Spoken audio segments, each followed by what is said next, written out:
Alléluia. Bonjour frères et sœurs. Soyez bénis. Je vous salue tous dans le nom de notre Seigneur Jésus-Christ. Amen. Aujourd'hui c'est chaud. C'est la première fois que je conduis la Sainte Seine. Pasteur, je vous dis un grand merci. Merci pour la confiance que vous avez placée en moi ce matin. Je prie aussi que l'Éternel continue à vous bénir pour ce que vous faites dans la vie des membres de cette Église.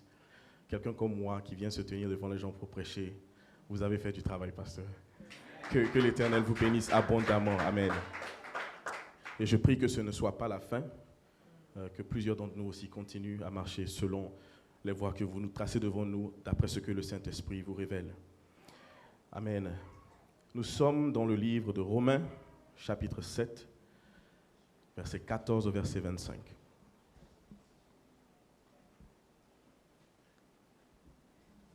C'est un peu une longue lecture, s'il vous plaît, veuillez vous tenir debout.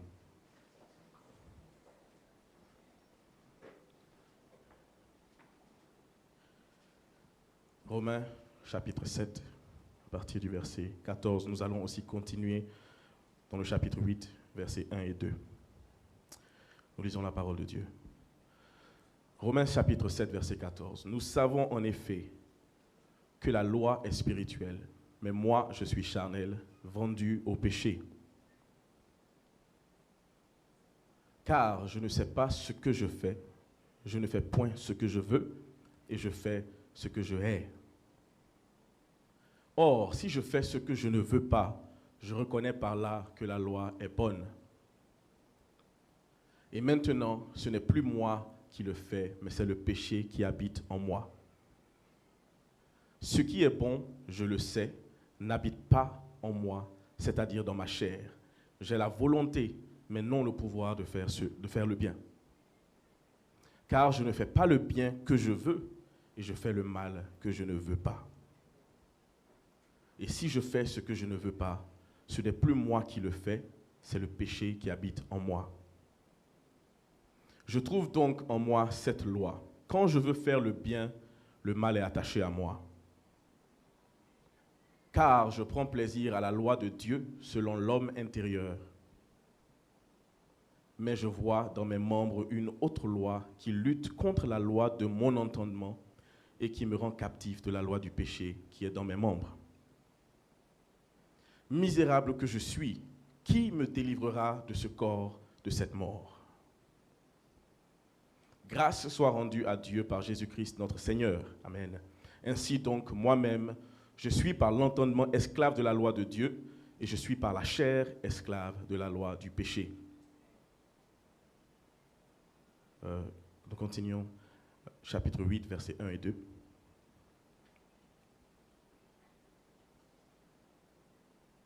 Il n'y a donc maintenant aucune condamnation pour ceux qui sont en Jésus-Christ. Amen. En effet, la loi de l'esprit de vie en Jésus-Christ m'a affranchi de la loi du péché et de la mort. Amen. Veuillez vous asseoir, s'il vous plaît, dans la présence du Seigneur.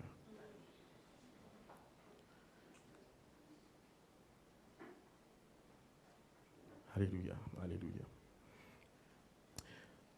Amen. Comme je disais tout à l'heure, c'est vraiment une grande et une lourde tâche et responsabilité qui m'a été donnée de conduire la Sainte Seine ce matin.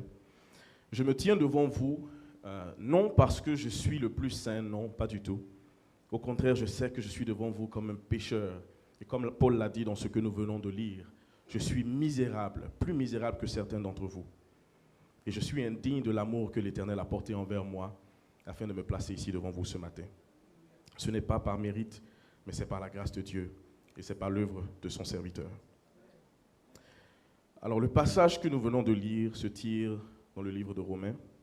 Et quand on lit les épîtres de Paul, qui a écrit aux Romains, il y a une chose que nous remarquons dans la façon dont il écrit. Paul est très direct dans ses propos. Il ne mâche pas ses mots. Dans toutes les épîtres qu'il a écrites à toutes ces églises, il est direct et il est franc. Il dit la vérité comme elle est. Et ça me rappelle beaucoup le pasteur. Mais l'autre chose, l'autre aspect, c'est que quand je lis les épîtres que Paul a écrites, ça me fait m'auto-condamner parce que j'ai l'impression que je ne suis pas un bon chrétien parfois. J'ai l'impression que je ne fais que tomber, j'ai l'impression que je n'ai que des fautes. Et cela me remet en question très souvent. Il y a des chrétiens qui disent que lire la Bible, parfois c'est pénible parce que ça te fait te remettre en cause à tout temps. Et je trouve que parfois c'est un peu mon cas. Mais j'aime beaucoup le livre de Romains. L'église à laquelle il a écrit ce livre est une église qui était en train de naître. C'était une nouvelle église, il n'y était jamais encore allé. Et il leur a écrit en attendant d'y arriver.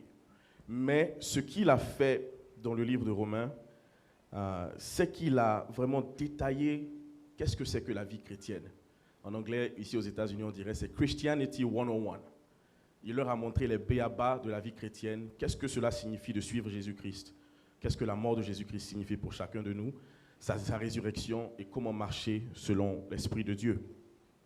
Donc j'aime beaucoup le livre de Romains à cause de cela. Surtout le passage que nous venons de lire. Si vous avez remarqué, la première partie du passage, il disait beaucoup de choses qui sont des fautes. Je pêche, je suis pécheur. Le péché est dans ma peau, le péché est dans ma chair. Tout ce que je fais n'est pas bon. Je veux faire le bien, mais c'est le mal qui vient. Tout cela, il a aligné. Et si chacun de nous doit être honnête, nous devons nous retrouver dans ce que Paul a dit. Je ne pense pas qu'il y ait quelqu'un qui soit trop saint et qui ne rentre pas dans les lignes de ce qu'il a annoncé. Paul nous explique dans ce passage et dans le livre de Romains comment le péché est entré dans le monde. C'est au travers d'Adam au début et nous tous, en tant que descendants d'Adam, nous avons hérité de cette nature pécheresse. Nous sommes tous pécheurs et nous sommes tous indignes. Le péché est enfoui au plus profond de la chair de chacun de nous. Et c'est pourquoi dans le verset 18 que nous avons lu tout à l'heure, il a dit « Ce qui est bon, je le sais, n'habite pas en moi, c'est-à-dire dans ma chair. J'ai la volonté, mais non le pouvoir de faire le bien. » Maintenant, ce qu'il faut comprendre, c'est que Paul n'est pas en train de justifier le péché. Il y a certains qui peuvent utiliser ces passages, comme moi-même d'ailleurs, en disant que, le pasteur aime souvent nous le dire, l'esprit est disposé, mais la chair est faible. Et on utilise beaucoup cela en disant que même Paul dit que c'est normal de pécher. Mais il faut faire attention, Paul n'est pas en train de justifier le fait de pécher. C'est au contraire, il est en train de nous expliquer que oui, nous avons une nature pécheresse, mais si on continue avec ce qu'il a annoncé en fonction de Jésus-Christ, il nous montre aussi le chemin à suivre afin de rester dans la droiture. Dieu a vu la nature pécheresse qui est en l'homme, que nous sommes. Et dans son amour pour nous, il a envoyé son Fils, sous forme d'homme comme toi et moi. Et celui-là qui est le seul qui n'a jamais péché, dont la chair était pure, a été mis sur une croix et il a été crucifié. Non seulement il a été crucifié, mais sa chair, son corps a été déchiqueté.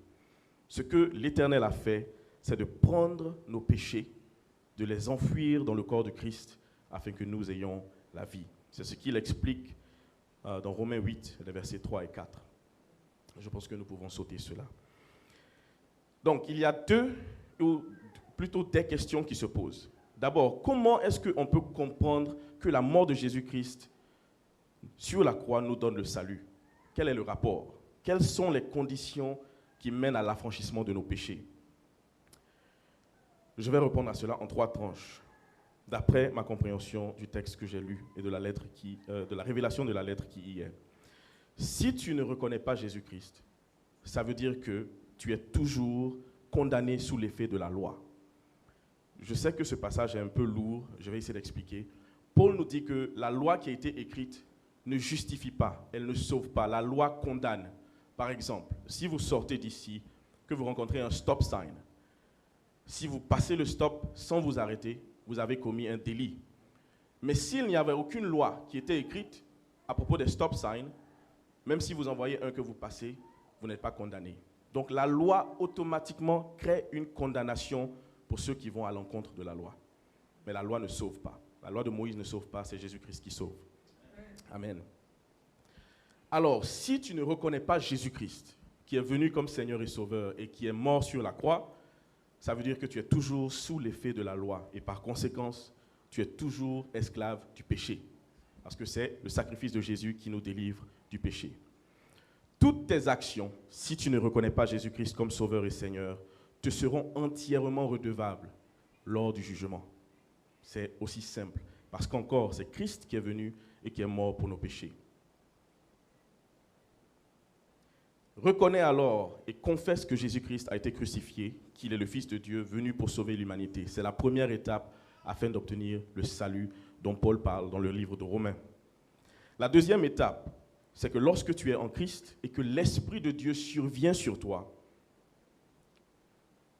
là d'abord, tu n'es plus sous la loi du péché parce que tu as accepté Christ qui est mort, son sacrifice remplace tes péchés, le péché a été enfoui dans sa chair, crucifié, tu es libéré. Tu n'es plus sous la loi du péché. Ensuite, lorsqu'il s'est approprié tout cela, sa malédiction est devenue une bénédiction pour toi. Mais en plus, le Saint-Esprit qui maintenant survient sur toi devient un guide. Donc, tu as le pardon de tes péchés à cause du sacrifice de Christ, et tu as l'Esprit de Dieu qui vient et qui te guide, qui te montre le bon et le mauvais chemin, qui est une lumière à tes pieds lorsque tu avances. Et c'est cet esprit-là qui va t'aider à te détacher de ta nature de péché. Lorsque tu acceptes Jésus-Christ, tu n'es pas automatiquement transformé. Il y a l'œuvre de la transformation, comme nous l'avons si bien entendu venant du pasteur, qui est effective lorsque le Saint-Esprit vient en toi et qui t'aide à avancer. Le Saint-Esprit nous éclaire, il nous aide à distinguer le bien du mal.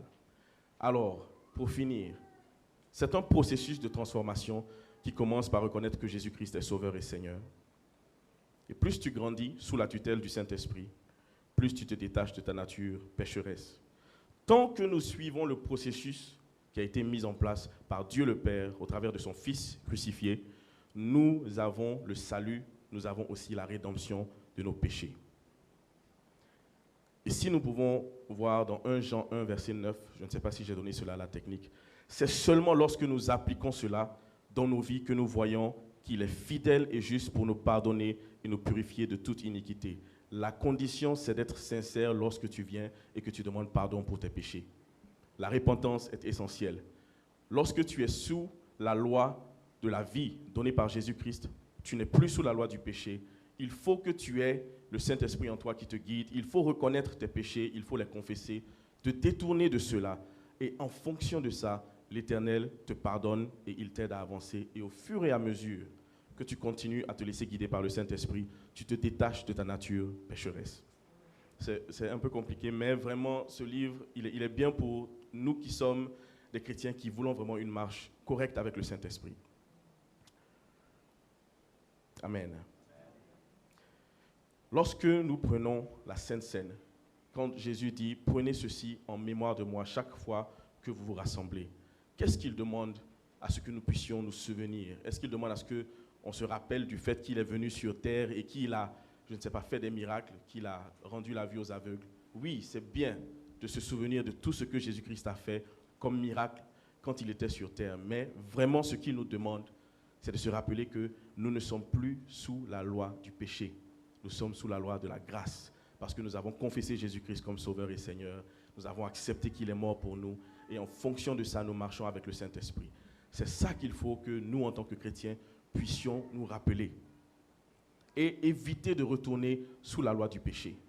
Parce que si dans ta nature, tu pèches, et que tu continues à pécher, mais que tu utilises le sacrifice de Jésus-Christ comme une excuse en disant que non, de toutes les façons, il est mort pour mes péchés, donc je peux continuer et à chaque fois demander pardon. Dans ce cas, cela devient inimité contre Jésus-Christ, contre Dieu. Et dans ce cas, tu pèches et tu retournes sous la loi du péché. Tu n'es plus sauvé par le sacrifice de Christ. Repentance est essentielle.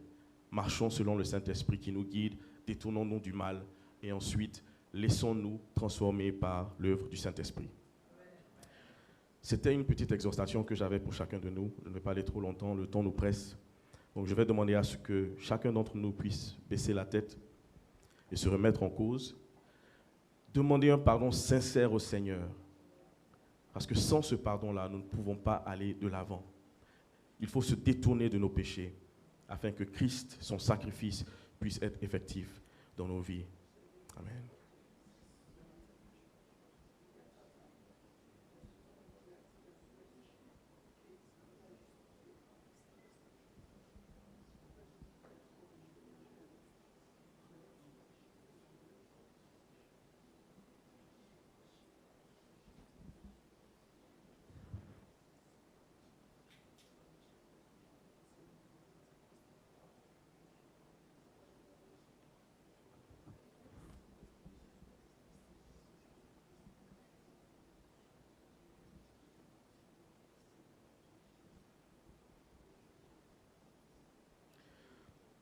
Je vais inviter mes frères et sœurs qui sont passés par les eaux du baptême, par immersion, de se tenir debout pour faciliter le partage du corps et du sang de Christ. Et je vais humblement demander à notre Père spirituel, le pasteur, de bien vouloir prier pour ces emblèmes qui sont devant de nous et pour le sacrifice du Christ.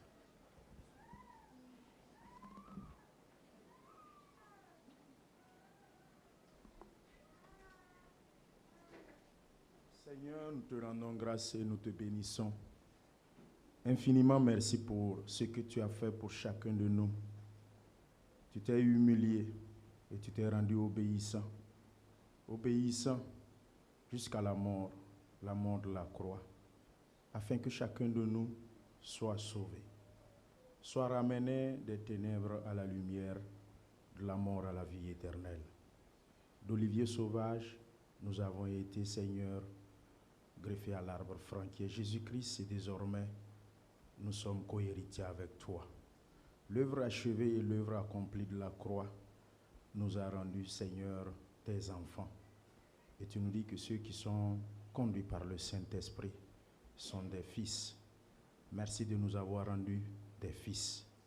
Seigneur, que toute la gloire te revienne. Bénis, Seigneur, Père éternel, ce pain, bénis cette coupe. Et que chacun de nous, Seigneur Père, à l'Assemblée, qui le prendra en mémoire de toi, annonce aussi ton royaume. Et Seigneur, tu as dit que c'est à travers tes maîtressures que nous avons la guérison. Et je te prie que chacun qui prend cette coupe avec révérence, Seigneur, qu'il soit guéri. Seigneur, qu'il soit sauvé. Seigneur mon Dieu, et que Père éternel, cette coupe puisse purifier nos vies. Seigneur, quelle que soit la maladie, maladie sous sa forme, maladie de sang, sang contre sang, le sang de Jésus est le meilleur sang. Jésus-Christ purifie toute l'Église à travers ses emblèmes. Au nom de Jésus-Christ, nous avons prié. Amen. Amen. Merci, pasteur. Si nous pouvons un à un élever la voix et dire merci au Seigneur.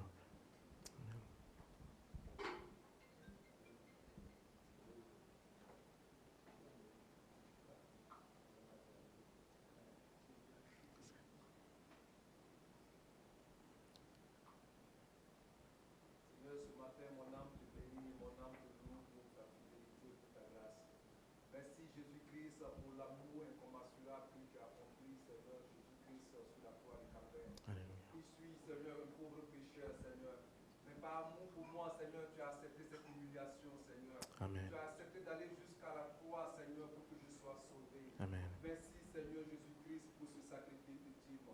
Merci pour cet amour incommensurable, Seigneur. Que la gloire et l'honneur te reviennent à jamais. Que notre Père soit béni, Seigneur, et soit exalté, Seigneur Jésus-Christ, parce que tu es le roi des rois. Reçois la gloire, reçois la louange au siècle des siècles. Au nom de Jésus, j'ai prié. Amen. Amen. Seigneur, nous te couronnons, roi. Seigneur, mon Dieu, nous te disons merci. Infiniment merci pour ton amour inconditionnel. Seigneur, mon Dieu, c'est toi qui nous as aimés le premier. Et tu l'as manifesté par un don, le don de ton Fils unique. Celui-là, Père éternel, que tu as brisé, celui-là que tu as envoyé à la croix, afin que nous tous nous soyons aujourd'hui réunis dans cette assemblée. Seigneur, mon Dieu, pour te bénir et pour te louer. Seigneur, je te rends grâce pour avoir accepté monter à la croix de Golgotha. Et là-dessus, Seigneur, tout a été accompli, tu as crié. Le voile a été déchiré. Désormais, pas besoin d'intermédiaire pour t'accéder. Désormais, chacun de nous peut venir devant ton trône de la grâce dans son Matthieu 6,6 et Éphésiens 4,16, afin d'être exaucé dans tous ses besoins. Merci infiniment, Seigneur, pour ton peuple et pour tes enfants. Merci infiniment, Père, parce que, Seigneur, mon Dieu, c'est toi qui donnes sans mesure. C'est toi qui donnes sans calculer. Qui sommes-nous, Seigneur, pour que tu prennes égard à nous? Seigneur, mon Dieu, c'est parce que tu nous as créés à ton image. Et Seigneur, tu as créé des œuvres d'avance afin que nous les pratiquions. Merci, Père éternel, de nous avoir fait ton ouvrage. Amen. Et nous sommes là pour le faire, Seigneur. Bénis chacun de nous. Au nom de Jésus-Christ, nous avons prié. Amen. Amen. Amen. Pendant qu'il mangeait, Jésus prit du pain et après avoir rendu grâce, il le rompit et le donna aux disciples en disant, prenez, mangez, ceci est mon corps. Tous ensemble dans un commun accord, nous prenons le pain qui est le corps.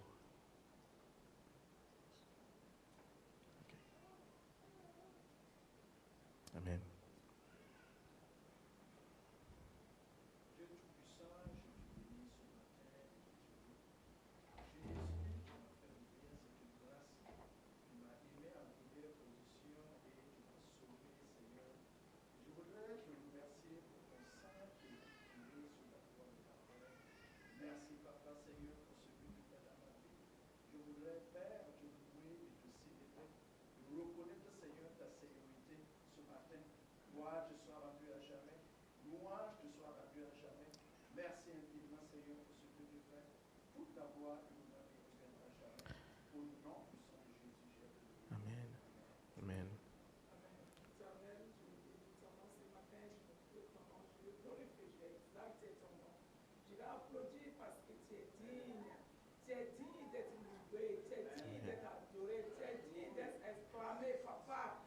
Tu es saint, 3 fois saint, 33 ans, sans point d'ombre de variation, sans péché. Qui peut faire ça si ce n'est pas toi? Et tu as accepté également après tout cela, prendre les péchés que nous avons commis, parce que tu savais que nous sommes des natures pécheresses. Ce matin, tu nous donnes l'occasion de communier avec toi. Papa, merci pour cela. Chaque fois quand nous allons te crucifier encore et encore, rappelle-nous toi, rappelle-nous que tu as mis ton esprit en nous. Et guide-nous et éclaire nos chantiers, éclaire nos chemins, afin que nous puissions petit à petit nous approcher de toi. Merci pour ce moment.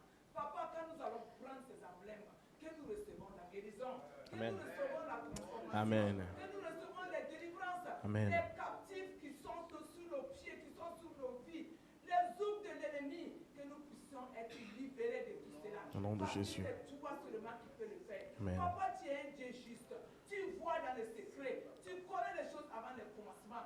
Et tu nous bénis, tu nous libères. Merci, des Seigneur. plans de l'ennemi. Merci, Seigneur. pour cela ce matin Merci, encore Seigneur. une fois. Et nous sommes fiers de te servir. Nous sommes fiers de t'adorer. Parce que nous savons que tu es le seul qui peut faire tout. Au nom de Jésus. Reçois Merci, la Seigneur. gloire. Au nom de Jésus. j'ai prié. Amen. Merci beaucoup. Amen. Nous relisons Matthieu 26, 26. Pendant qu'il mangeait, Jésus prit du pain et après avoir rendu grâce, il le rompit et le donna aux disciples en disant, prenez, mangez, ceci est mon corps. Et tous ensemble, dans commun accord, sous la tutelle du Saint-Esprit, prenons le pain qui est le corps du Christ.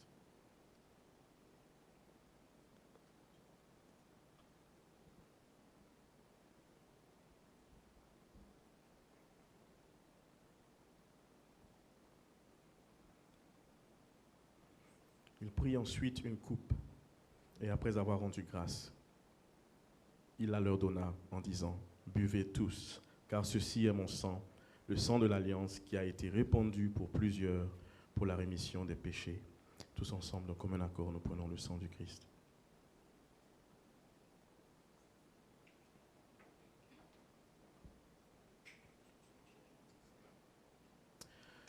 Blanc, plus blanc que neige, blanc, plus blanc que neige, lavé dans le sang de l'agneau, je serai plus blanc que la neige. Oui, blanc que neige, blanc, plus blanc que neige, blanc, plus blanc que neige, lavé dans le sang de l'agneau, je serai plus blanc que la neige. Seigneur mon Dieu, je te remercie pour ta grâce et ta fidélité. Merci pour ces moments encore que nous avons passés dans ta présence. Merci, éternel mon Dieu, pour cette communion que tu nous as permis encore d'avoir, éternel mon Dieu. Merci pour la fraction du pain, Seigneur, entre frères et sœurs. Merci de nous rappeler, Seigneur, ce que tu as fait à la croix afin que nous soyons guéris, afin que nous soyons sauvés. Merci, éternel mon Dieu, pour ton sacrifice ultime. Merci de nous donner la vie et la vie en abondance. Merci pour tout ce que tu fais dans la vie de cette Église, dans la vie des frères et des sœurs, dans la vie de notre Père spirituel. Merci pour ta grâce, ta faveur et ta miséricorde. Que l'honneur, la gloire, la magnificence te soient rendus au siècle des siècles. Merci, éternel mon Dieu, de venir et de continuer ce que tu as déjà commencé aujourd'hui. Merci pour ta présence. Merci, Seigneur, de me fortifier, de m'aider à partager un message avec ton peuple, comme tu l'auras souhaité. Au nom de Jésus, nous avons prié. Amen. Ah, c'est chaud, hein? Je ne vais pas vous mentir, le stress est là, mais ça va aller par la grâce de Dieu. Amen. Pasteur, vous êtes fort. Vraiment, ce n'est pas facile, mais que l'Éternel continue à nous aider. Amen. Ok, pour moi-même me déstresser un peu, et puis l'introduction de mon message, c'est un chant qui est bien aimé par le groupe musical que le pasteur nous a détaillé ici. Il va me prendre, il va m'arranger, il va me positionner. Il va me prendre, il va m'arranger, il va me positionner. Oh, il va me prendre, il va me prendre, il va m'arranger, il va me positionner. Il va me prendre, il va me prendre, il va m'arranger, il va me positionner. Amen. Voici l'introduction de mon message. Et effectivement, ce sont les mots de ce chant-là que je vais prendre pour essayer de partager quelque chose avec vous ce matin. Le thème du message aujourd'hui, c'est de la poubelle à la table des rois. Amen. Ah, c'est du travail pour y arriver, et c'est ce que nous allons essayer de voir aujourd'hui. Le verset de base se situe dans 1 Samuel, chapitre 2, à partir du verset 8. Ou le verset 8. Nous lisons la parole de Dieu. De la poussière, il retire le pauvre, du fumier, il relève l'indigent pour les faire asseoir avec les grands. Et il leur donne en partage un trône de gloire, car à l'Éternel sont les colonnes de la terre, et c'est sur elles qu'il a posé le monde. Amen. J'ai divisé le message en 3 grands titres, qui sont les 3 mots principaux du chant. Et je vais utiliser un français un peu ivoirien là. Il y a la prise, il y a l'arrangement, et puis il y a le positionnement. Oui, le positionnement. Amen. La prise, l'arrangement et le positionnement. C'est ce que nous voulons que l'Éternel fasse de nous, mais il faut que nous puissions décortiquer chacun de ces mots. Le pasteur nous avait déjà donné un aperçu dessus, mais nous allons les décortiquer pour savoir un peu le fond. Alors, je commence par la prise.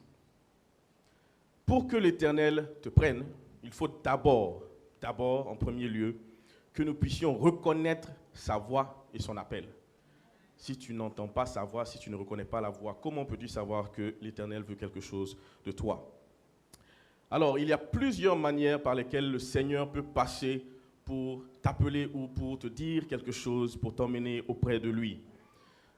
Certains d'entre nous, depuis le bas âge, dès l'école du dimanche, vous avez vos moniteurs qui vous ont dit « Ah, celui-là, je vois quelque chose en lui. » Et l'Éternel a mis un dépôt. Certains, c'est par le père spirituel de la maison qui vient et qui voit quelque chose qui lui est révélé par le Saint-Esprit sur ta personne en disant que tu as quelque chose en toi et tu dois servir le Seigneur. Parfois, l'Éternel peut venir par des songes ou par des visions pour te dire ce qu'il veut de toi et t'appeler. Et si tu n'as pas de chance, tu vas te retrouver dans le même sac que Paul. Lui, on est venu vis-à-vis pour lui dire ça, et puis on l'a laissé aveugle. Donc, il y a toutes sortes de manières par lesquelles l'Éternel peut passer pour nous appeler. Et quand on parle d'appel, je ne voudrais pas que nous voyions seulement les 5 ministères. Chacun d'entre nous, dès que tu acceptes Jésus-Christ dans ta vie, dès que tu le déclares comme étant ton Sauveur et ton Seigneur, automatiquement tu es appelé. Nous avons la grande mission qui nous est donnée dans Matthieu 28, 19 à 20, qui s'applique à toi. Allez, faites de toutes les nations des disciples, les enseignants et les baptisants au nom du Père, du Fils et du Saint-Esprit. Autant que tu acceptes Jésus-Christ comme Sauveur et Seigneur, sache que ce message automatiquement s'applique à toi. Ce n'est pas seulement pour ceux qui veulent devenir pasteurs ou prophètes ou apôtres. Amen.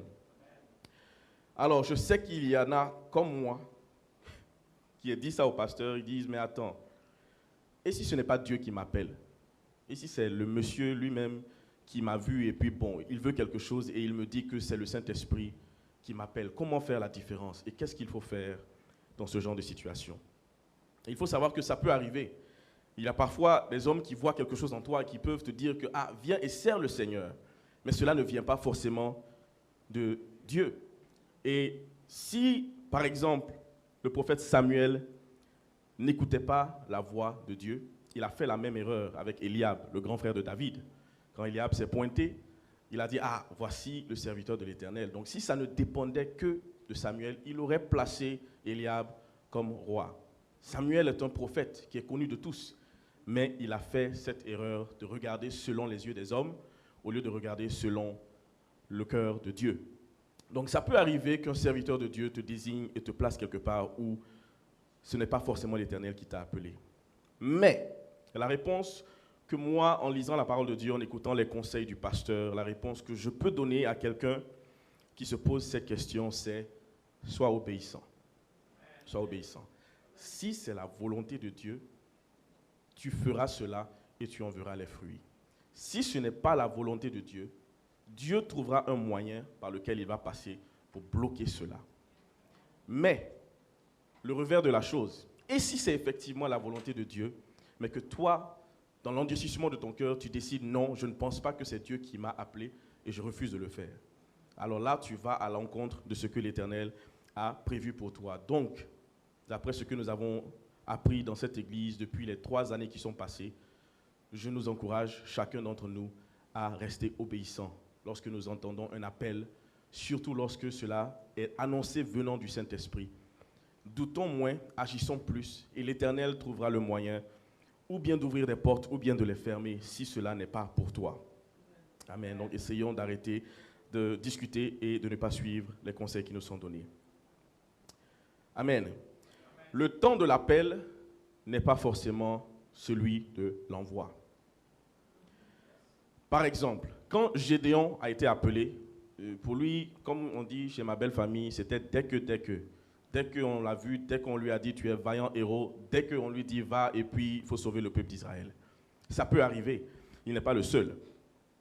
Mais il y a aussi autre exemple dans la Bible et je voudrais que nous puissions lire dans 1 Samuel 3, versets 4 à 10.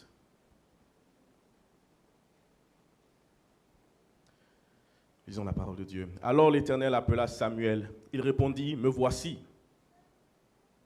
Et il courut vers Élie et dit, me voici car tu m'as appelé. Élie répondit, je n'ai point appelé. Retourne te coucher. Et il alla se coucher. L'Éternel appela de nouveau Samuel et Samuel se leva, alla vers Élie et dit, me voici car tu m'as appelé. Élie répondit, je n'ai point appelé mon fils. Retourne te coucher. Samuel ne connaissait pas encore l'Éternel et la parole de l'Éternel ne lui avait pas encore été révélée. L'Éternel appela de nouveau Samuel pour la 3e fois et Samuel se leva, alla vers Élie et dit, me voici car tu m'as appelé. Élie comprit que c'était l'Éternel qui appelait l'enfant. Et il dit à Samuel, va, couche-toi. Et si l'on t'appelle, tu diras, parle Éternel, car ton serviteur écoute. Et Samuel alla se coucher à sa place. Verset 10. L'Éternel vint et se présenta, et il appela comme les autres fois, Samuel, Samuel. Et Samuel répondit, parle, car ton serviteur écoute. Amen. Ce passage, il y a des révélations qui sont cachées dedans, mais je vais commencer en disant ceci. Le cas de Samuel n'est pas le même que Gédéon. Okay. Gédéon fut appelé au même moment et envoyé en mission. Samuel a continué à grandir avec Élie, même après ce premier appel qu'il a eu. Donc ce n'est pas forcément automatiquement que nous sommes lancés dans nos missions. Par exemple, ceux d'entre nous qui ont été sauvés, on ne peut pas attendre à ce que quelqu'un qui vient d'être baptisé et converti aille dehors et évangéliser. Ce n'est pas possible. Il y a besoin de transformation, il y a besoin d'apprentissage, d'être enseigné selon la parole de Dieu, équipé avec les armes spirituelles avant d'aller sur le terrain. Donc l'appel n'est pas forcément automatique. Mais 4 leçons que je voulais que nous tirions de ce passage. La première leçon, le grand prophète Samuel, qui a oint le roi David, Personne ne doute de l'onction du prophète Samuel. Mais cet homme n'a pas su reconnaître la voix du Seigneur quand le Seigneur l'a appelé la première fois. Donc c'est pour dire que même chacun d'entre nous qui sommes ici, peut-être que le Seigneur t'a appelé d'une manière ou d'une autre. Et peut-être que tu n'as pas entendu la voix du Seigneur, ou tu l'as entendu, mais tu ne savais pas d'où ça venait. Et tu n'as pas respecté ce qui t'a été dit. Ensuite, la deuxième leçon. La parole de Dieu nous dit qu'il a fallu l'homme de la destinée de Samuel, qui est le prophète Élie, qui a pu permettre à Samuel de rentrer dans sa destinée. Sans le prophète Élie, qui après la 3e fois s'est rendu compte que, là, c'est l'Éternel qui est en train d'appeler l'enfant, il faut que je lui dise d'être prêt à écouter. Samuel, le grand prophète, avait besoin d'un homme de sa destinée afin de lui permettre d'entendre la voix de Dieu et de répondre comme il se doit. La 3e leçon, il faut faire preuve d'humilité. Samuel était un enfant, certes, mais je sais que même nous qui sommes ici, nous avons nos enfants, tu lui dis de faire quelque chose, il va te demander « why ?» Pourquoi ? Pourquoi ? Pourquoi et pourquoi ? Mais dans ce cas-là, Samuel a fait preuve d'humilité. 3 fois, il s'est rendu auprès d'Élie qui l'a renvoyé aller se coucher. Si c'était certains d'entre nous, après la première fois, c'est bon, je ne vais même pas. Mais si tu es courageux, tu vas aller une 2e fois. Mais là, c'est fini. Je sais que si c'était moi, bon, nous, on dort avec les couvertures là. Je tire la couverture, je mets sur ma tête. Tu m'appelles, je n'ai pas entendu. Quand tu auras besoin de moi, tu viendras me chercher. Et voici un comportement que nous avons aujourd'hui, mais nous voyons que Samuel n'a pas fait cela. Et s'il n'avait pas répondu la 2e ou la 3e fois, nous ne savons pas ce qui se serait passé. Bien sûr, l'Éternel étant souverain, aurait trouvé un moyen de l'appeler lui ou de trouver quelqu'un d'autre, mais ce qui est sûr, il a été humble et il a attendu, il est reparti plusieurs fois, malgré qu'on l'ait renvoyé, il est parti avec humilité et voici qu'il a reçu son appel. Et la 4e leçon que je voulais qu'on tire de là, c'est l'obéissance. Après cette 3e fois, Élie lui a dit des mots spécifiques qu'il faut aller dire lorsque tu vas entendre encore l'appel. Il a répété les mots textuellement comme cela lui avait été annoncé. Mais entre nous, on est 2 dans une maison. Et j'entends une voix qui m'appelle. Je viens te voir, tu me dis que ce n'est pas toi. 3 fois. Ensuite, la 3e fois, tu me demandes de dire quelque chose à cette voix-là que j'entends. Je ne sais pas si c'est de la folie ou bien, je ne sais pas. Est-ce qu'on est sûr que ce que le gars a dit, on va aller répéter? Ce n'est pas sûr. Mais l'obéissance a permis à Samuel de rentrer dans sa destinée. Parce que sans discuter, sans essayer de comprendre, chercher à savoir si c'est un esprit mauvais, si c'est quelqu'un qui est derrière le mur, il n'a pas discuté, il a obéi, ce qui lui a permis de rentrer dans sa destinée. L'obéissance est bonne et l'humilité précède la gloire. Nous avons besoin de ces 2 choses afin de continuer à marcher avec le Seigneur. Amen. Pour que Dieu te prenne, il faut donc reconnaître la voix du Seigneur qui t'appelle, il faut reconnaître l'appel du Seigneur. Mais il faut aussi obéir à la voix de l'Éternel.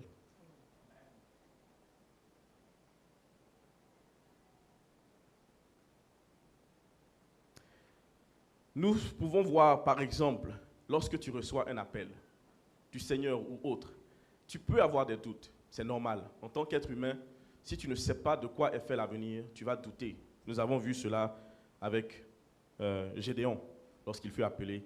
Il a douté, il a donné des tests au Seigneur pour prouver que c'est effectivement Dieu qui l'appelait. On a vu ça avec Moïse, qui a refusé d'aller parce qu'il disait qu'il avait il bégayait, il avait un problème de langage. Mais il a quand même répondu à l'appel. Mais au début, il a douté. Nous voyons ça aussi avec le frère Corneille, qui nous a dit, il y a quelques mois, que l'appel, le pasteur lui a dit quelque chose, mais lui, il a dit, pardon, garde ton appel. Vous voyez, mais ce n'est pas facile. Et moi, j'utilise le frère Corneille comme exemple. Ce n'est pas pour me moquer de lui, parce que moi, c'est pire. Je vous dis le nombre de fois que j'ai désisté, gloire à Dieu. Mais en fait, il n'y a pas seulement que le doute. Il n'y a pas seulement le fait que je ne suis pas sûr de pouvoir remplir ces conditions-là. Il y a aussi le fait que moi-même, je ne me sens pas digne de me tenir devant une assemblée et puis prêcher. Je ne me sens pas digne parce que je sais qui je suis, je sais que je suis pécheur, Je sais que mes pensées vont ailleurs. Je sais que je dis des mots parfois qui insultent, qui ne sont pas bons, qui vont à l'encontre de ce que la parole de Dieu me demande. Pourquoi? Qu'est-ce qui me donne le droit de me tenir devant vous? Mais c'est là où, comme je le disais plus tôt pendant la Sainte Seine, le livre de Romains m'a beaucoup aidé à surmonter certaines de ces choses. Comprendre que oui, je ne suis pas parfait, personne n'est parfait, mais Dieu peut utiliser même l'imparfait afin que son œuvre avance. Amen.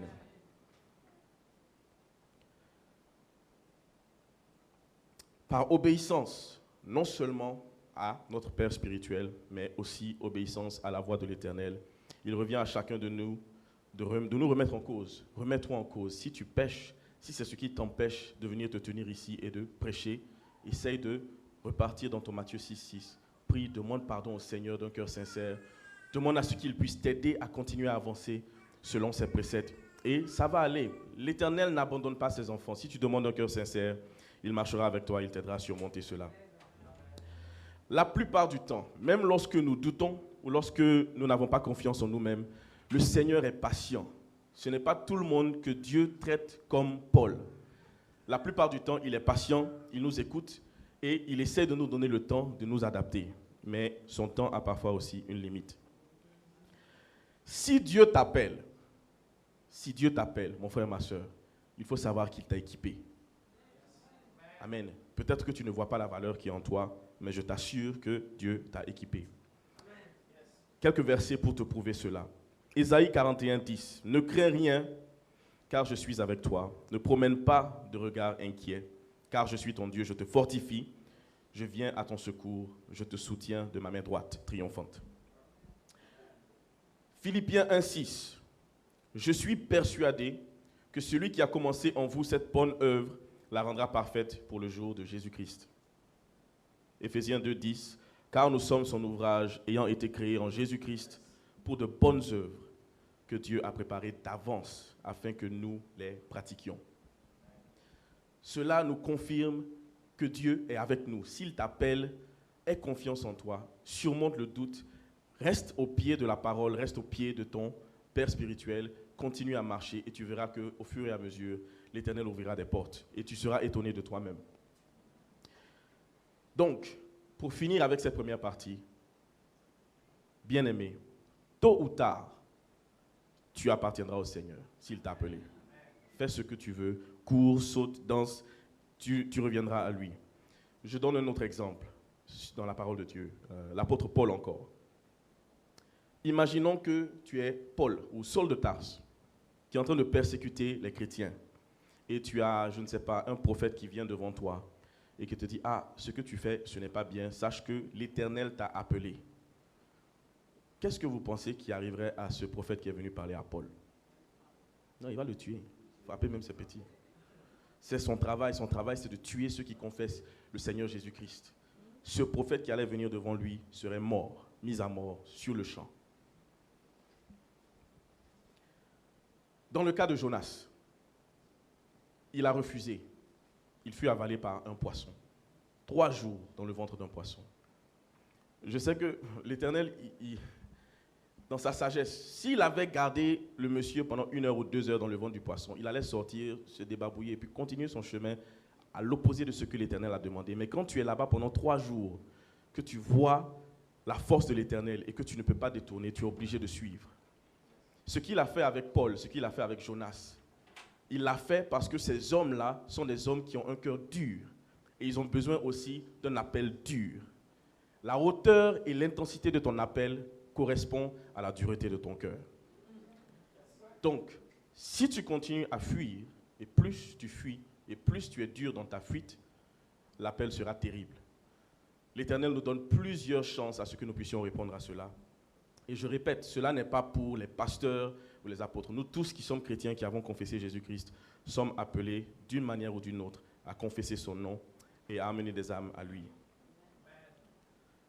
Je répète encore, s'il t'a réellement choisi et s'il t'a appelé et que tu tardes à répondre, il mettra devant toi une situation où tu n'auras aucun choix si ce n'est que de dire oui. Amen. Je passe à la deuxième étape, l'arrangement. Nous avons fini avec l'appel. Avant de placer quelqu'un au sommet, Dieu s'assure de notre maturité et de notre patience. Les épreuves que nous traversons en tant que chrétiens, c'est un moyen de transformation. Et Dieu est obligé de passer par cela afin de nous amener à une haute dimension. Que cela soit du point de vue spirituel ou bien du point de vue social. S'il ne te transforme pas, il ne peut pas t'élever, il ne peut pas te placer. Le pasteur donne souvent l'exemple, tu as un enfant de 15 ans, 14 ans, 13 ans, tu ne lui donnerais pas les clés de ta voiture pour que cet enfant conduise. Tu vas t'assurer qu'il passe par un processus de transformation qui est l'obtention de son permis avec des cours avant de lui donner cette responsabilité parce que là, maintenant, tu sais qu'il est mature afin de pouvoir s'en occuper. Alors, quels sont les moyens par lesquels l'Éternel passe pour la transformation?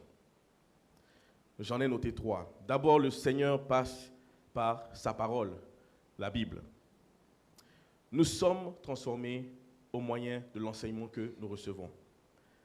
Mais de nos jours, sachons aussi qu'il y a tellement d'églises en ligne, sur place, à tous les points de rue, et les enseignements sont nombreux. Mais il faut faire attention, ce n'est pas tout ce que nous entendons qui nous édifie, ce n'est pas tout ce que nous entendons qui va nous mener sur le droit chemin.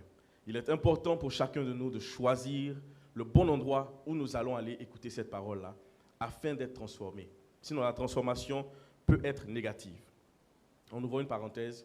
La plupart d'entre nous sommes dans cette église parce que nous nous rendons compte que ce n'est pas une église parfaite. Ce n'est pas un pasteur parfait. Il a ses défauts, il a ses qualités. Mais ce qui est sûr, quand tu le regardes, tu regardes l'œuvre qu'il accomplit, son amour pour le Seigneur. Tu sais qu'au fond de lui, il y a un dépôt. Et quand moi je regarde le pasteur, il y a différents niveaux d'onction. Je vois qu'il est, sa coupe déborde. Moi, je suis encore à la cheville. Donc, moi, mon rôle ou ce que je devrais faire, c'est d'essayer de copier, en tout cas, tout ce qui est bien et d'avancer avec. Et je sais que dans l'Église, il y a beaucoup ce qui est bien. Ce qui est bien est vraiment abondant ici. Nous le voyons avec les délivrances. Nous le voyons avec les prières. Et même si tu as mauvaise foi, tu ne peux pas nier de l'amour de cet homme-là pour ceux qui sont dans son Église. Nous avons reçu des témoignages lors de la nouvelle année de tout ce que cet homme fait dans la vie de chacun d'entre nous.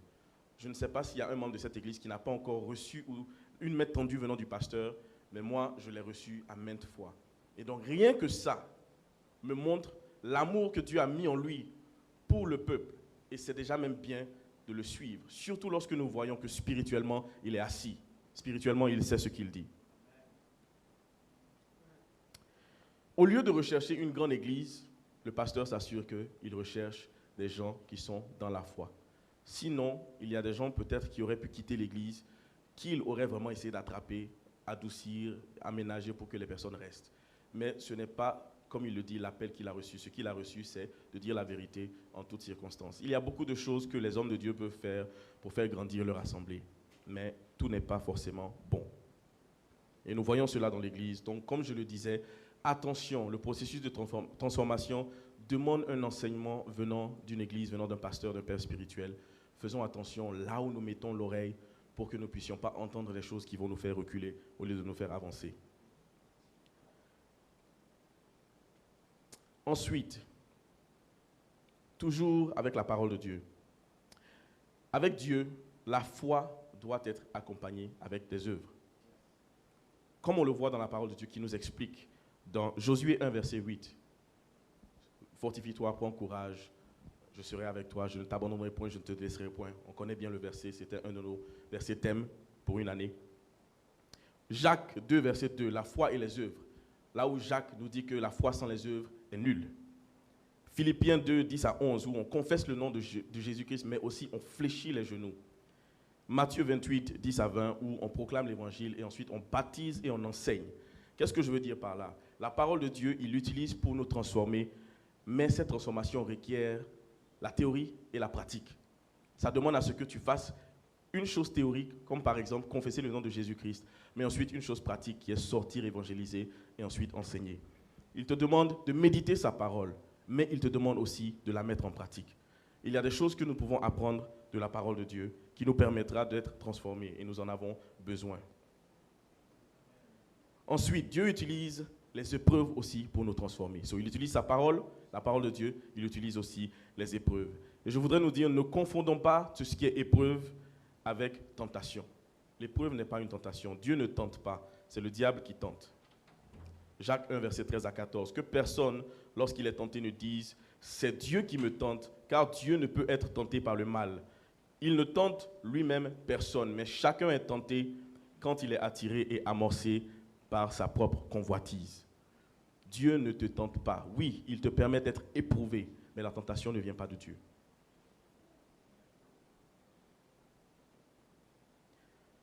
Alors, on peut se demander, je sers un Dieu tout-puissant. Pourquoi est-ce qu'il ne me rend pas la vie plus facile en tant que chrétien? Si je suis censé être transformé, pourquoi même j'ai besoin de transformation? Pourquoi tout ce processus? Pourquoi les douleurs, les peines, les épreuves? Rappelons-nous que nous vivons dans un monde qui est déchu. Le monde appartient au diable. Depuis Adam, depuis le péché original, nous sommes dans un monde déchu et c'est un monde qui appartient au diable. Si l'Éternel ne te met pas dans une situation difficile pour que tu sois transformé, comment est-ce que tu vas arriver à atteindre un certain niveau? Parce que l'ennemi ne va pas te laisser. L'ennemi ne va pas te permettre de vivre une vie tranquille. Le monde lui appartient. Si Dieu ne te met pas à l'épreuve, s'il ne te forge pas, comment est-ce que tu vas arriver à un certain niveau? L'Éternel est obligé de nous faire passer par ces tests s'il nous aime et s'il veut faire de nous des enfants obéissants et des porteurs du nom de Christ. Nous sommes aussi transformés par notre environnement. Nous devons faire attention au choix des amis que nous avons, au choix des conseillers que nous écoutons. Tout conseil n'est pas forcément applicable. Savons faire la part des choses.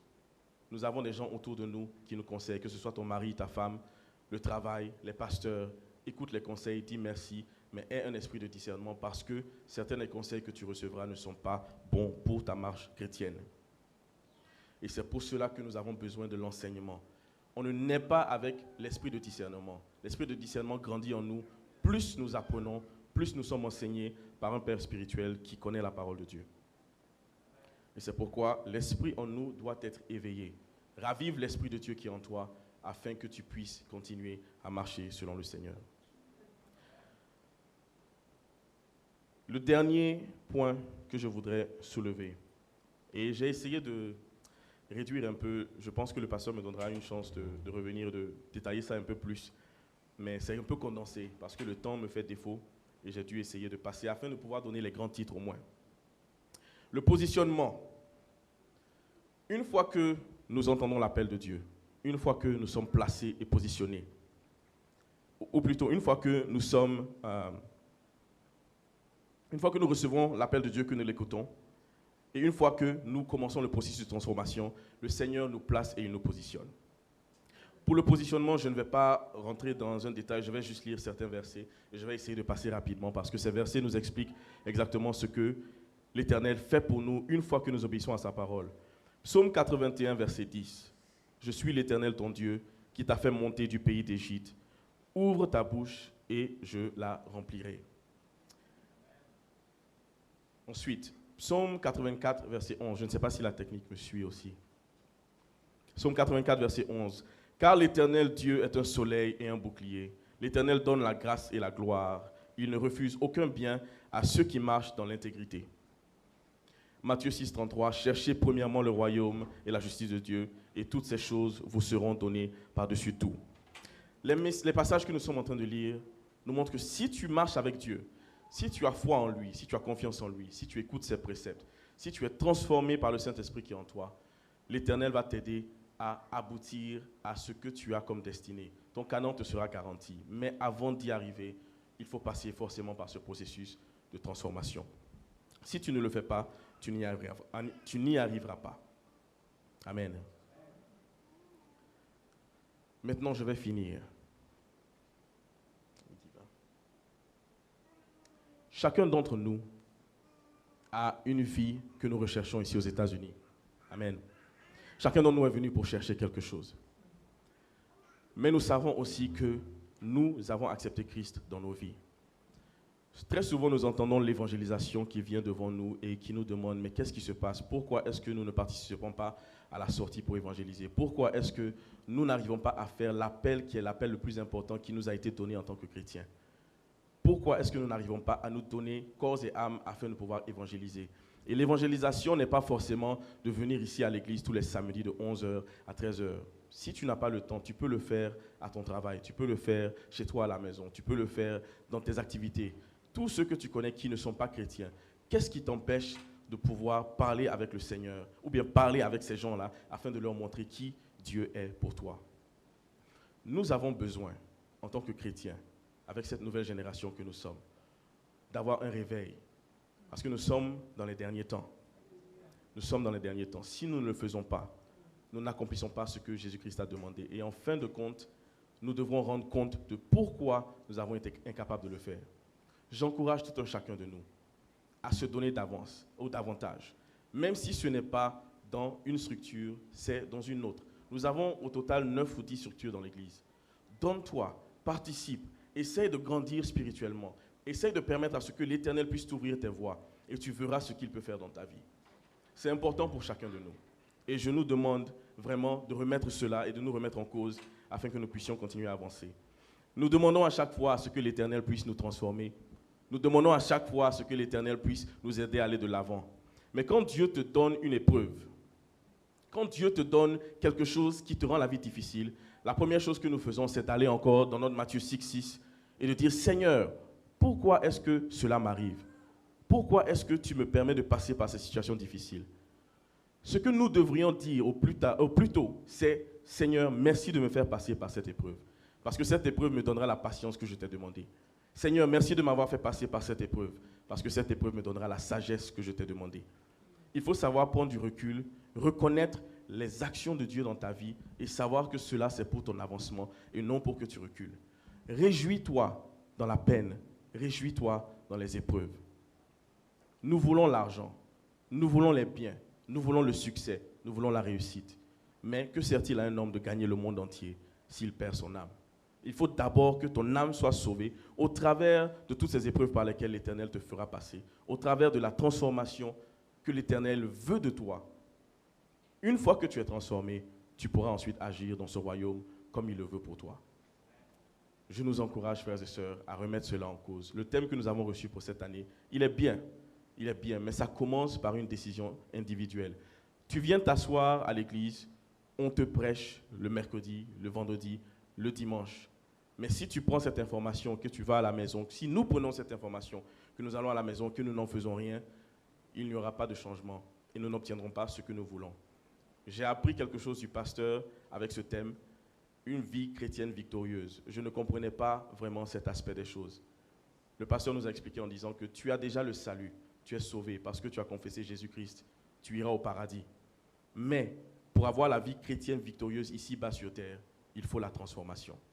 Ça, c'est une révélation pour moi. Je n'arrivais pas trop à expliquer quand les gens demandent, mais pourquoi est-ce que tu as besoin de continuer à œuvrer ou à te sacrifier si tu as déjà le salut? Tu as déjà le salut, pourquoi souffrir? Non, tu seras sauvé, tu iras au paradis, tu as accepté Jésus et tu marches un peu selon ses préceptes, mais tu n'es pas transformé, tu as encore des défauts et cela va te faire avoir une vie chrétienne difficile ici-bas sur terre.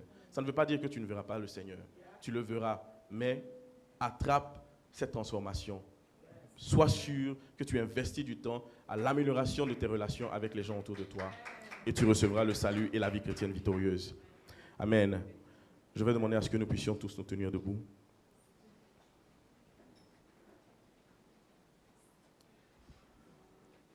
Et je voudrais que chacun d'entre nous élève la voix et dise encore merci au Seigneur pour les épreuves qu'il place dans nos vies, pour les situations difficiles, pour tout ce que nous traversons aujourd'hui qui feront de nous demain des chrétiens victorieux, dans une vie victorieuse. Élève la voix, dis merci au Seigneur pour tout ce qui est épreuve. Seigneur mon Dieu, je te remercie pour ta grâce et ta miséricorde. Merci pour les épreuves que tu mets devant moi. Merci éternel mon Dieu pour tout ce que tu places au-devant de moi, que je vois comme barrière, mais qui est là pour m'aider Seigneur à ce que je puisse marcher et être transformé comme tu le veux. Éternel mon Dieu, sans la transformation, j'aurai une vie chrétienne difficile. Et je sais, Seigneur, que ce que tu permets qui m'arrive, tu le permets parce que tu veux le meilleur de moi. Éternel mon Dieu, je voudrais que tu continues à me pousser à aller de l'avant au travers des épreuves que je reçois, au travers des difficultés, au travers, Seigneur Jésus-Christ de Nazareth, de tout ce que tu fais pour moi au travers de ces épreuves. Merci, Éternel, de te révéler dans ta parole. Merci de permettre à ce que, Seigneur, je puisse continuer à marcher malgré les épreuves et à rester triomphant. Au nom puissant de Jésus-Christ de Nazareth, nous avons prié. Amen. Et le dernier sujet de prière que j'ai, c'est que chacun d'entre nous élève la voix et demande au Seigneur que cette année de transformation soit oui et effective dans nos vies. C'est le thème que nous avons, c'est le début de l'année. Le pasteur a encore beaucoup d'enseignements pour nous, mais déjà ayons un cœur ouvert afin de recevoir ces enseignements, parce que si nous les recevons, nous verrons la gloire du Seigneur. Si nous restons endurcis, nous ne verrons pas sa gloire. Mais rappelle-toi qu'à la fin, l'Éternel te prendra d'une manière ou d'une autre. Alors prions pour que la transformation soit effective afin de rentrer dans notre vie chrétienne victorieuse. Seigneur mon Dieu, je te prie pour la transformation effective. Je te prie, Éternel mon Dieu, pour te dire merci pour ce thème de l'année que tu nous donnes. Aide-nous, Seigneur, à aller de l'avant. Aide-nous à continuer, Seigneur, à œuvrer avec toi. Que l'honneur et la gloire te soient rendus, Seigneur, pour ce que tu fais dans la vie de chacun de nous. Je te loue, je t'acclame, je te célèbre et je te magnifie pour tous tes bienfaits dans ma vie. Sois élevé, sois magnifié, Seigneur Dieu Tout-Puissant, de me donner cette transformation. Donne-moi un cœur, Seigneur, prêt à recevoir. Donne-moi un cœur, Éternel, mon Dieu, afin que je puisse recevoir ces messages de transformation et que je puisse les appliquer dans ma vie au nom puissant de Jésus-Christ de Nazareth. Il ne sert à rien d'écouter les messages et de ne pas les mettre en pratique. Je prie, Éternel, mon Dieu, que tu me donnes la capacité, Seigneur, de pouvoir entendre et mettre cela en pratique pour la seule gloire de ton nom. Nous avons prié. Amen. Merci Seigneur pour ta grâce et ta miséricorde. Merci pour ton amour et ta fidélité. Merci pour ces moments que nous avons passés dans ta présence. Merci pour le message que tu as donné, Éternel, mon Dieu. Je prie, Éternel, que nous puissions continuer à œuvrer, Seigneur, dans la transformation. Que nous puissions continuer à avoir un cœur ouvert, Seigneur, à recevoir ta parole. Et que nous puissions continuer à changer le monde dans lequel nous vivons. En ces temps de fin, Seigneur Dieu Tout-Puissant, donne-nous la force, la capacité, l'onction et la puissance. Donne-nous aussi une oreille attentive. Donne-nous la capacité de mettre en pratique ce que nous apprenons pour la seule gloire de ton nom et pour l'avancement de ton royaume. Nous avons prié au nom de Jésus. Amen. Amen. Merci. Soyez bénis.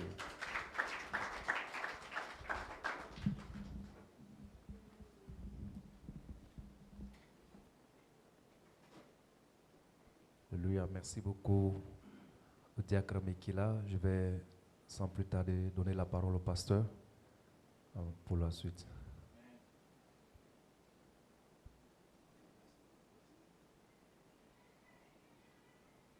Gloire à Dieu. Nous allons nous tenir debout. Il faut nous donner 2-3 sujets en fonction de son message. Nous allons prier le Seigneur.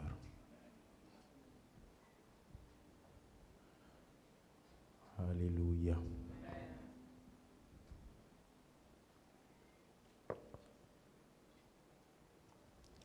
Alléluia. Amen. Nous allons prier le Seigneur par rapport au premier sujet du message qui est l'appel. Vous vous souviendrez que le frère nous a dit que peu importe la direction que tu prends, si tu as reçu l'appel de Dieu, tu répondras tôt ou tard. Amen. Nous allons ensemble élever la voix et nous allons prier le Seigneur afin que nous soyons disposés à entendre la voix de Dieu. Et que si nous entendons la voix de Dieu, nous puissions répondre le plus tôt possible, ce serait mieux pour nous. Donc chacun va élever la voix, il va prier le Seigneur, demander à ce que le Seigneur puisse le disposer à écouter sa voix. Et quand il va entendre la voix de Dieu, qu'il puisse obéir à cette voix pour la seule gloire de son nom. Ensemble, prions le Seigneur. Dieu Tout-Puissant, nous voulons te dire merci, Seigneur Jésus-Christ.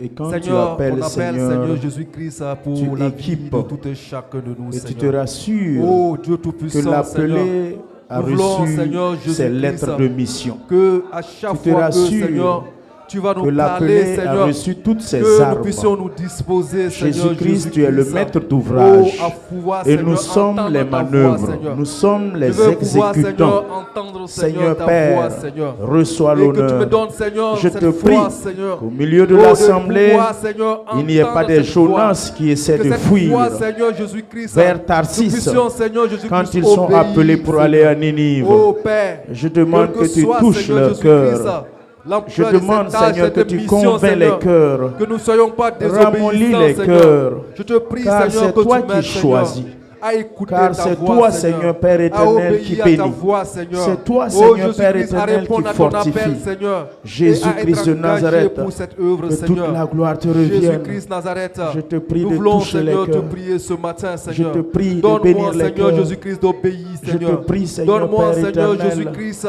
Viens, Oh, Seigneur. Seigneur Jésus-Christ. Parle. D'être, Seigneur, Parle, oh Père, Seigneur, être, toujours. Seigneur, de Et ne je pas sais être que tu parles. influencé, Seigneur. Dispose mais le cœur de mon accepter, frère et de Seigneur, ma cet soeur. appel, Seigneur, À à appeler- être à accepter obéissant, ton Seigneur, appel. afin que toute Au la nom de gloire te Jésus. revienne à jamais. Merci, Au nom de Seigneur. Jésus-Christ. Amen. Amen. Le frère nous a dit également tout à l'heure que dans le processus de transformation, il y a les épreuves qui peuvent advenir au cours de ce parcours.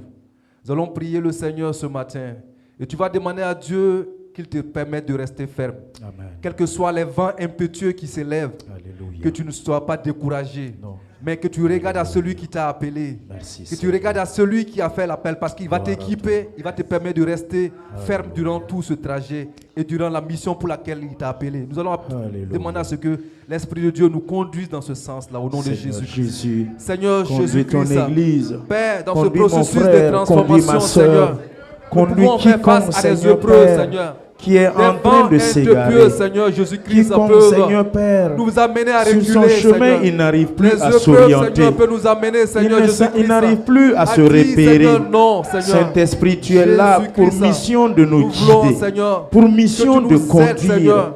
Tiens sa main. Tiens la main de mon frère.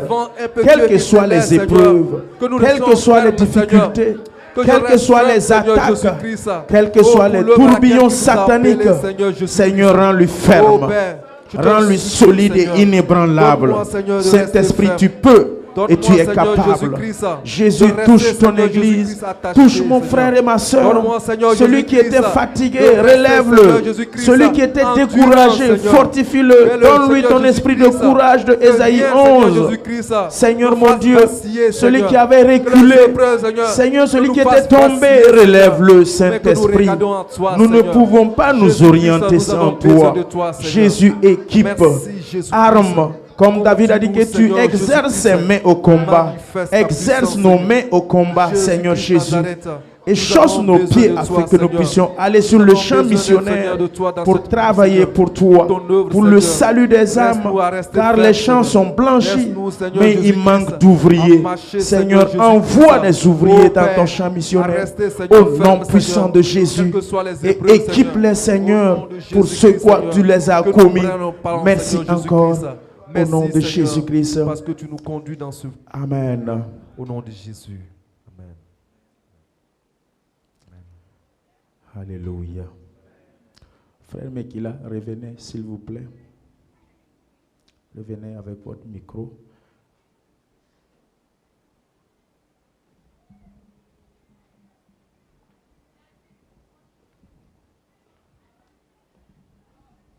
Vous allez lancer l'appel après que vous avez prêché sur l'appel et quiconque dans l'assemblée est touché par le Seigneur, par la parole et qu'il a reçu un appel d'aller, venez ici, dans tel ou tel domaine pour l'œuvre de Dieu, s'ils sont prêts et ils ont été touchés, qu'ils n'ont qu'à s'avancer afin qu'on prie pour eux, afin qu'ils puissent se mettre à l'œuvre. Quand le Seigneur appelle, il faut que nous les hommes nous répondons présents. À qui enverrai-je? Ésaïe 6. Ésaïe répondit, me voici, envoie-moi Seigneur. C'est au temps de ta jeunesse que tu dois répondre oui à l'appel. Il y a plusieurs départements dans l'église, il y a plusieurs domaines. Si tu es dans l'assemblée et tu te sens interpellé par le Saint-Esprit de pouvoir aider, de joindre dans telle ou telle structure pour œuvrer à la gloire du Seigneur, ne résistez pas. Il y a aussi les 5 ministères, pasteurs, apôtres, diacres, enseignants, docteurs, prophètes. Tu sais que tu as l'appel de Dieu et le Seigneur te parle, c'est le moment. Pendant qu'il va faire l'appel, selon que l'Esprit te parle, tu peux avancer devant.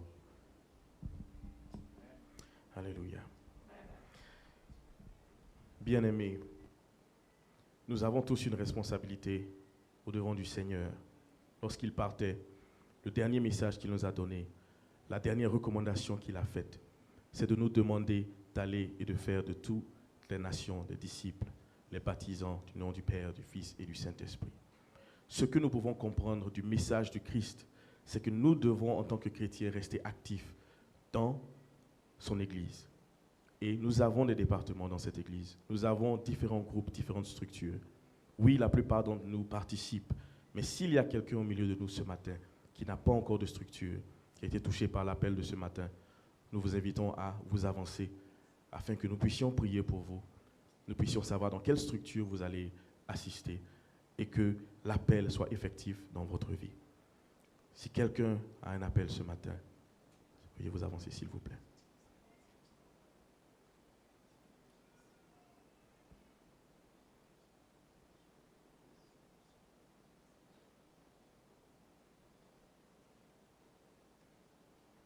Nous avons 9 structures à l'église. Nous avons la cellule des hommes, des femmes, nous avons l'écodim, nous avons le groupe musical, nous avons l'évangélisation, nous avons la cellule des hommes, nous avons la jeunesse, nous avons l'équipe médiatique.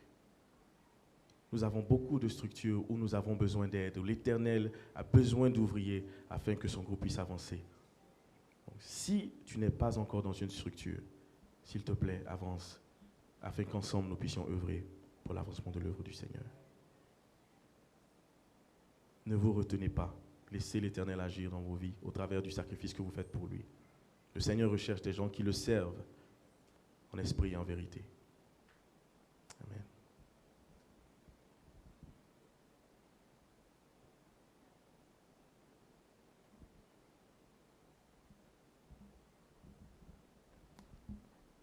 Gloire à Dieu.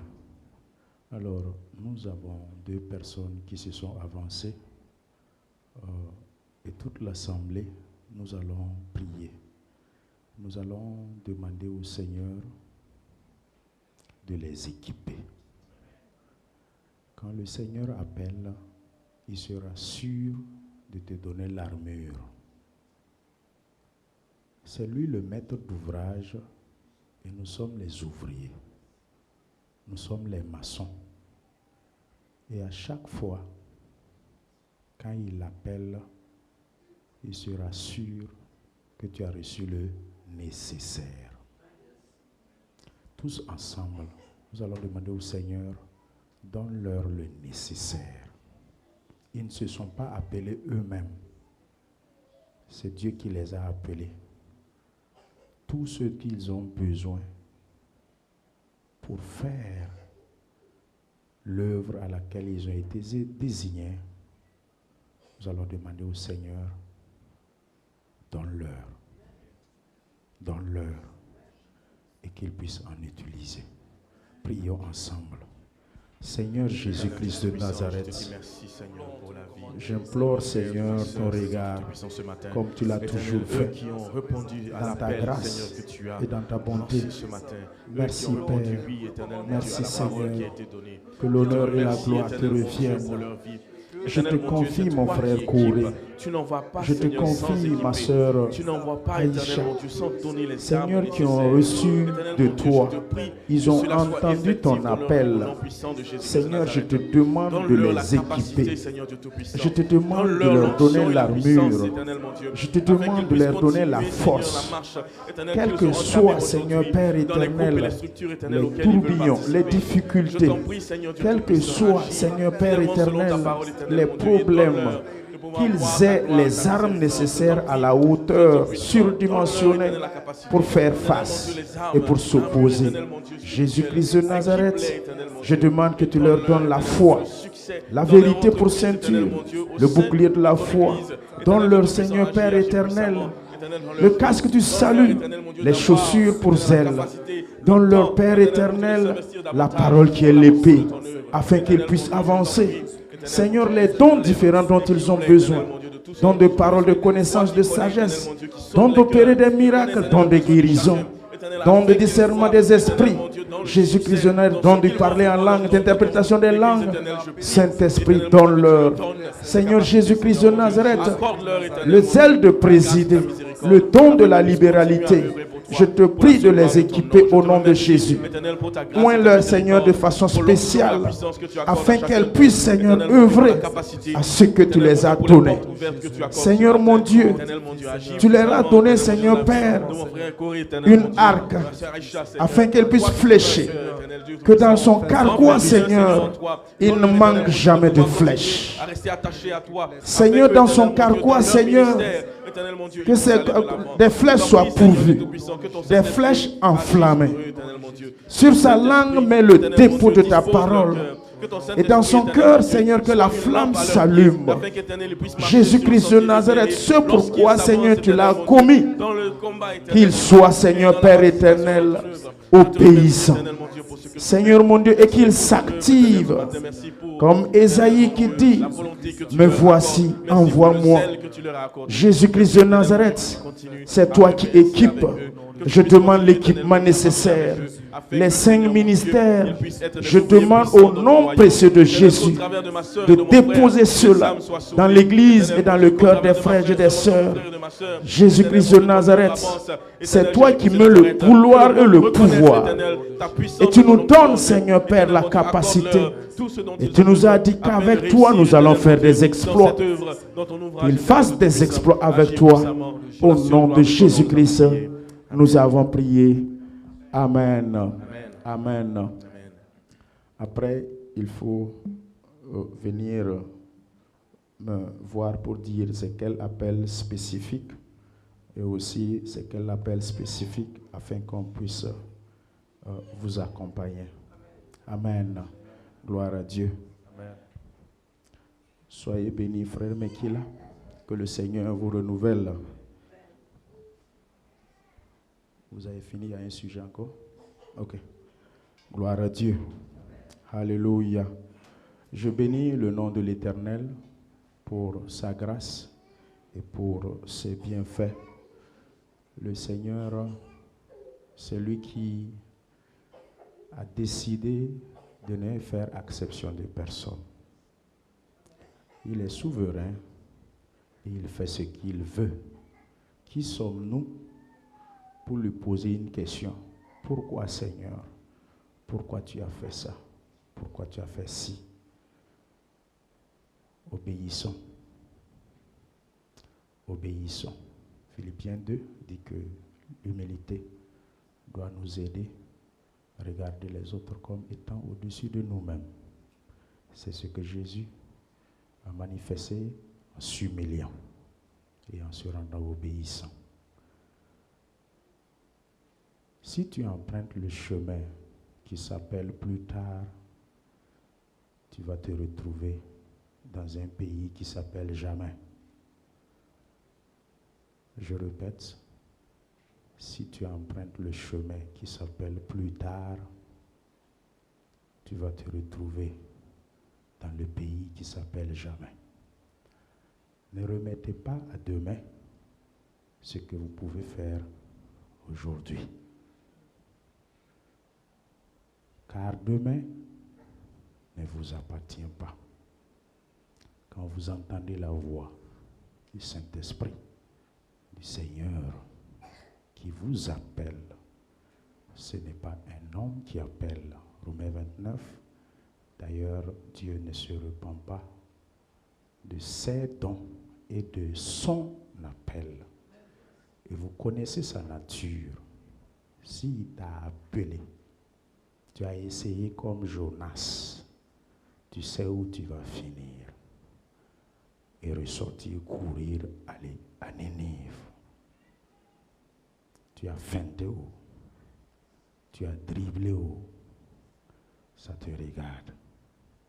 Je suis sûr que ce Dieu qui ne se repent pas de ses dons et de son appel. Ses dons, c'est au pluriel, son appel est au singulier. Donc, ce qui veut dire que si nous sommes sages et nous sommes dans la révélation, c'est au temps de ta jeunesse que tu dois accepter l'appel. Je vous ai dit ici que le grand frère de mon papa a refusé l'appel, il a feinté, il a dribblé, et le Seigneur l'a attrapé. Et ça, à 65 ans, il est allé à l'école biblique.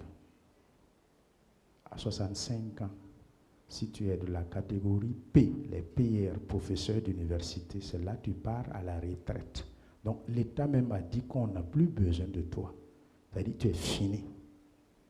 Donc l'État même t'a dit va te reposer. Le gouvernement, là, si tu étais fonctionnaire, on t'a dit merci beaucoup pour le service rendu à la nation.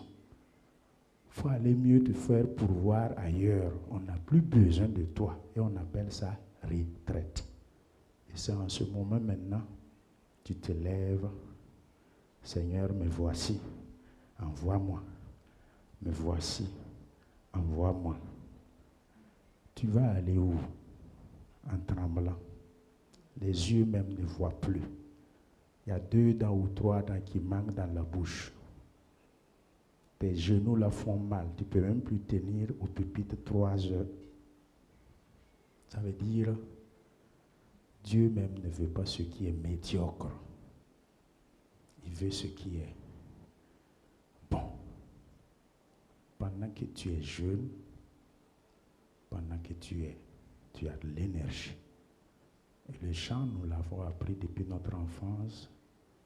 C'est au temps de la jeunesse, au temps de la jeunesse, que nous devons servir le Seigneur. C'est au temps de la jeunesse, au temps de la jeunesse, que nous devons servir le Seigneur. Alléluia. Alléluia. Jean chapitre 11.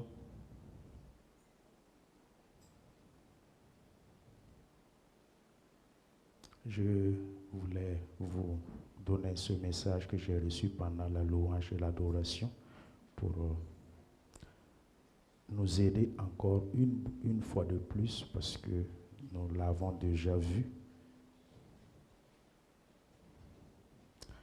À partir du verset 38 à 44, Jean 11, 38, 44. Lisez.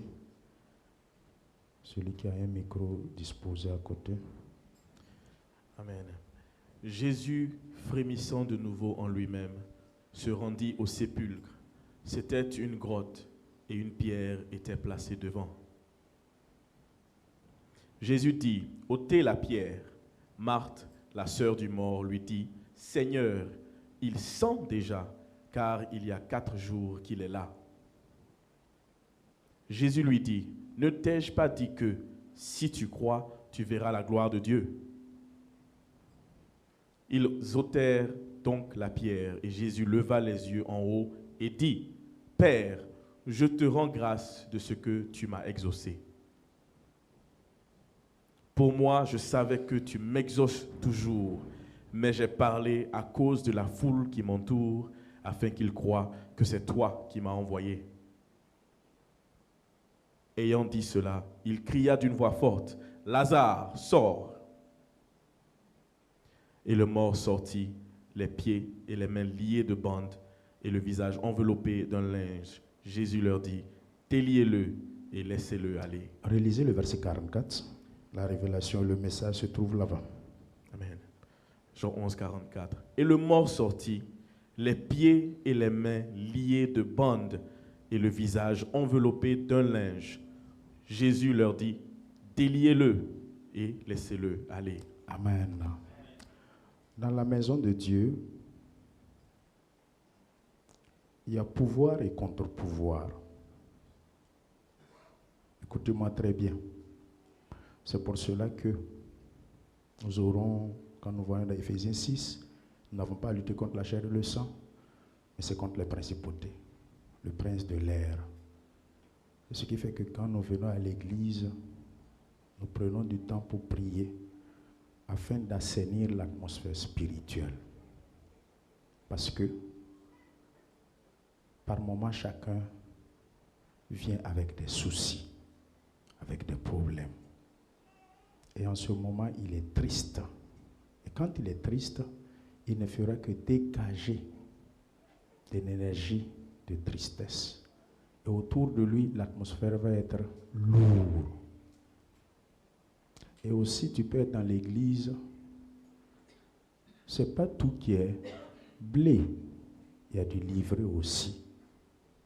Écoutez-moi bien. Dans l'église, là, il y a le livret. Ça, tu ne vas pas trouver une église à l'intérieur où il n'y a pas le livret. Une bonne église est composée de blé et de livret. Maintenant, si tu viens à l'église, tu ne sais pas ce qui se passe dans le monde spirituel. Tu es assis, ton voisin peut être le livret, ton voisin peut avoir des soucis, ton voisin peut avoir des problèmes. Peut-être que lui et puis son mari se sont manqués même en route en venant. Chacun est découragé. Et quand il est arrêté, il ne fait que dégager des énergies négatives, de tristesse, de soucis, le poids, le fardeau. Toi comme ça qui es à côté de cette personne-là, l'air en ce moment joue spirituellement. Il y a deux phénomènes. Écoutez bien. Et tu vas te sentir autour de toi, comme au jardin de Gethsemane, une pression atmosphérique, de lourdeur. Par moments même, c'est le sommeil qui peut te prendre. Il y a deux types de sommeil à l'église. Il y a le sommeil issu de la fatigue corporelle. Il y a le sommeil lié aussi aux œuvres de la sorcellerie. Ces deux types existent dans l'église.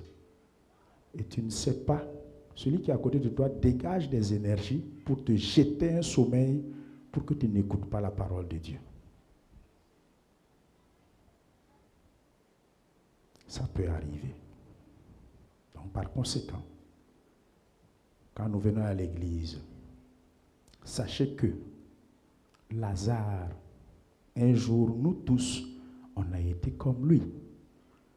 Puisqu'on a dit que nous sommes venus, on est sortis de la mort à la vie. Mais quand Lazare est sorti de la tombe à la vie, le verset 44 nous a dit, il avait toujours les mains, les pieds liés, enveloppés de bandes. Le visage enveloppé de linge. Donc, chrétien, écoute la révélation. Tu peux être né de nouveau, parlant en langue. Elle dit, tu danses, tu sautes. Mais tu as toujours les mains et les pieds enveloppés de bandes. Ce n'est pas que tu vis, mais tu es immobilisé comme Lazare. Pendant la louange et l'adoration, tu peux constater ça, s'il y a une atmosphère lourde qui est en toi, autour de toi ou pas. Pendant le moment où on doit louer ou adorer, tu vas voir que tu ne participes pas à la louange ni à l'adoration. C'est-à-dire, quand on dit taper les mains, tu as arrêté. Chanter là, tu n'ouvres même pas ta bouche, tu ne chantes pas. Ou bien même tu chantes à peine, difficilement. On n'est pas venu dans la maison de Dieu pour chanter à la gloire d'un pasteur, ni à la gloire d'un diacre, ni pour ta propre gloire. C'est pour la gloire de Dieu. Mais si tu constates que tu ne peux pas faire ça, tu es Lazare qui est sorti de la tombe, mais toujours attaché de banderoles. Pendant la louange et l'adoration, si tu constates que ton voisin ne peut même pas chanter, ne peut pas taper, ne participe pas à l'adoration, vous voyez ce que le Seigneur a fait pendant le moment de la louange et de l'adoration. Je sais qu'il y a des gens dans la salle, là. Ça ne les a pas dit ni chaud, ni froid. La manière dont la présence et l'onction se mouvaient dans la salle, là. Je sais qu'il y a des gens dans l'assemblée. Bon, ça ne les a absolument rien dit. Ça veut dire que ça ne les concerne pas. C'est comme si c'est pour les autres. Quand tu vois qu'il y a ça dans ta vie, tu es dans le verset 44. C'est une révélation que je vous donne. Dans n'importe quelle église, quand vous y rendez, Et que vous voyez que pendant que l'Esprit de Dieu se manifeste, la louange bat son plein, l'adoration, la parole de Dieu, que l'Éternel siège au milieu de sa louange et de son adoration. Mais malgré ça, Dieu descend et il siège. Mais toi, tu n'es pas concerné. Il y a quelque chose qui ne va pas. Il y a quelque chose qui ne va pas. Pose-toi une question. Pose-toi une question. Jésus a dit quoi? Projetez et lisez la dernière phrase.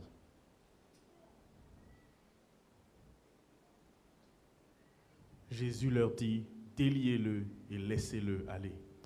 Donc, mon frère, le jour où tu vas pouvoir participer dans n'importe quelle église, louange, adoration. David était un grand roi. Il s'est levé pour danser. Le jour où tu vas pouvoir participer à danser là, ça veut dire que déliez-le et laissez-le partir. Tu as eu cette délivrance. Ça veut dire que la lourdeur du jeu, la lourdeur de l'orgueil, ça veut dire le complexe que les gens me regardent. Ce que Jésus dit, celui qui veut venir à moi, qui n'a qu'à renoncer à soi-même. S'il n'y a pas le renoncement de moi-même, c'est difficile que je puisse réellement être délié et agir les mains libres. La bouche ne peut pas ouvrir pour dire Amen, mais même si on dit Alléluia, il ne peut même pas dire Amen. Ta bouche est bandée. Par quoi? Par les mêmes linges là que Lazare avait. Quand vous venez à l'église, laissez à la porte votre titre, votre orgueil. Même si on vous a parlé mal de quelqu'un, même si on vous a parlé mal de votre pasteur, même si on vous a critiqué sur le chanteur principal ou sur l'instrumentaliste, laisse ça dehors, s'il te plaît, pour ton propre bien. Ne venez pas dans la maison de Dieu avec des préjugés et des stéréotypes. Ça ne va pas t'aider. Ça ne va pas t'aider. Alors, je vous ai donné la parole, que chacun puisse la ruminer. Et l'Esprit de Dieu dit que ceux qui ont des oreilles entendent ce que l'Esprit de Dieu dit à son Église. Je vous redonne la parole. Soyez bénis.